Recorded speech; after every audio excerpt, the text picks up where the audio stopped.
Alright, so this pay-per-view was really good. Or, okay, it wasn't really good, but like I predicted, it was going to be between somewhere around 7, 7.5, potentially an 8. The last match, the main event was tremendous. Holy shit, but I'm going to talk about the first match, which is Team Miz versus Team Morrison.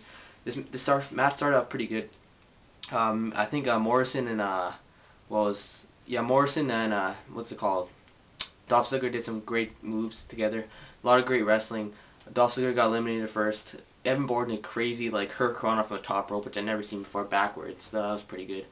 And the the match was pretty good. Surprisingly, the eliminations, I think this whole pay-per-view, the eliminations went really fast during all traditional Survivor Series matches. All the eliminations came really fast, which is not a bad thing because it's kind of unpredictable if that happens. But yeah, in the end, the heels win with Sheamus winning. With John Morrison was the last one left, and they basically picked on him. It seemed like Morrison was going to win until Sheamus did his finisher. Yeah, it was a good match. All the young talent really showed like they're good. I think they're trying to put over the heels that are rising, basically the young rising stars that are heels like Sheamus, Drew McIntyre. So, because kind of Morrison and Evan Bourne, all them people know that they're good. So now they're trying to make the heels look good too. And maybe once they turn face later on in their careers, they already know that they're good. So that's pretty smart by WWE. But yeah, good match. 3 out of 5 stars. Solid match. And the next match was Batista versus Rey Mysterio. Surprisingly, I thought they'd wait for this, but it was not a good match. Batista basically kind of dominated at the beginning, and then Rey Mysterio all of a sudden did like 3 619s to his ribs. Like, it looked really dumb because it didn't look believable. The way Batista was like handling himself, the way he got knocked down, it wasn't believable at all. But then at the end, Rey Mysterio goes for a frog splash. Batista puts his knees up, and then all of a sudden Batista bombs him like 3 times, and then Rey Mysterio can't continue the match. And then later on, Batista comes back, puts a chair on the ring, and then he spine busters him, and yeah, and he leaves. So not a very good match, short, and then pretty much unbelievable. So I was gonna give it a star and a half, but I'm gonna give it 2 just because it had a little bit good storytelling, even though it wasn't believable. Still 2 out of 5 stars, I guess. But it was okay. And then later on backstage, Christian and his team, basically with MVP and all them, I never noticed this before, and this is not something racist I'm saying. I'm just saying everyone on their team was black except for Christian. And that's when the joke came in. Christian's like, I'm the only one that's different from all of you. Everyone's like, what do you mean? They're thinking the same thing that everyone else thinking because he's white and everyone else is black. But they really is like, no, I'm the only one from ECW. I'm like, yeah, okay, that's true. I kind of thought he would say that. Then they're like, wait. Then he's like, oh no, I'm Canadian. I'm the only one that's Canadian. And they're like, okay. At the end, they're like, oh, because he's the only one that's white. So that was pretty funny, I thought. I thought it was pretty funny. But then, yeah, anyways, the next match was, I believe was Team Randy Orton versus Team, what's it called? Team Kofi Kingston. And this match was pretty good. It was a bit better than the first match.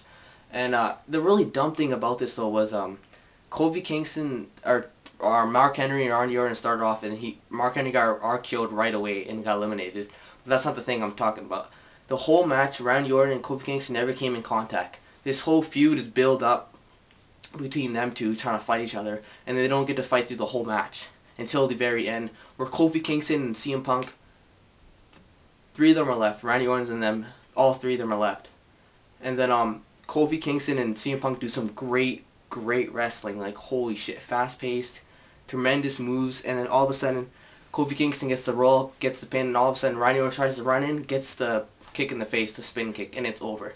That's the only contact they mostly had throughout the whole match, so that's why I didn't get it. It wasn't that smart by WWE. They're trying to build up a feud between them, and they don't even do anything. But yeah, Kofi Kingston gets a win like that, and 3.5 out of 5 stars. A slight better match than the first one. Alright, the next match was the Triple Threat Big Show, or no, sorry. Wait, was it? It's the other Divas match. It doesn't matter, I'll go in any order. The Divas match was okay. Beth Phoenix dominated most of the Divas with their finisher. Kelly, who else got, I think it was Jillian or somebody. She basically did her finishers to some Divas. It was an alright match. But then in the end, Melina gets her finisher, the P.D. Williams, whatever it's called. Canadian Destroyer. It's not the real one, but it's kind of like the same almost. Yeah, she gets the win, and yeah, it was an alright match. I give it a 2.5 stars actually. It wasn't that bad. They should really show that the woman can actually wrestle most of the time in this match. But really nothing to talk about. Typical Elite Divas match. I don't know. Last year's is better, I think. Yeah, but in the triple threat between Undertaker and Big Show and Chris Jericho, this match is really good. Big Show or Undertaker got a win actually. Chris Jericho got thrown outside. Undertaker got with win with the triangle choke or the go-go triangle choke or the Hell's Gate. And basically the first few minutes they picked on Undertaker tag team, and then Big Show turned on Chris Jericho, and then that was pretty obvious that was gonna happen. And the Undertaker wins at the end. But this was I don't know. I didn't really enjoy it that much, but it was okay. Chris Jericho really made this match with the Walls of Jericho and everything. He made it more exciting, I think. So I'm going to give it barely a 3 out of 5 stars. In the main event, holy shit. I was at the edge of my seat. Right off the beginning, everyone's booing Cena, right? Because they're not really with him in this. They're in, where were they? Washington, D.C. Speaking of Washington, D.C., Batista's hometown was there, so they're mostly cheering for him, too. But then Cena gets booed like crazy, and then all of a sudden, the bell rings. Shawn Michaels, Sweet Chin Music's Triple H. From the start, I thought they'd wait for a while to turn on each other, but right away, Sweet Chin Music's him. And then basically Cena and Shawn Michaels wrestle. And then at one point, they're all down. They both go for Triple H. Triple H gets Sweet Chin Music, lands on Cena. 1, 2, but then Shawn Michaels comes in, or he kicks out. And then later on, they both go for the pin with their hand on him, and he kicks out of that. And then John Cena picks up Triple H with the Attitude Adjustment, and then Shawn Michaels Sweet Chin Music's him. Triple H, and then John Cena turns around, throws Shawn Michaels on top of Triple H's Attitude Adjustment, and it's over. Like, wow. Good finish, I think. Not really typical finish, but kind of a swerve, kind of what happened. And then Shawn Michaels gets, he gets spine busted through the table. That was pretty sweet. This whole match was exciting. Like, they took elements of each match that Triple H, Shawn Michaels has had, and John Cena and Triple H, Shawn Michaels had, and they put it all together. It was fantastic. 4 out of 5 stars. But overall, I'm going to give this pay-per-view a 7, maybe 7.5 like I predicted. It was going to be around there. Yeah, I'm going to give it a 7 out of 10. Pretty good show. I recommend it. Peace.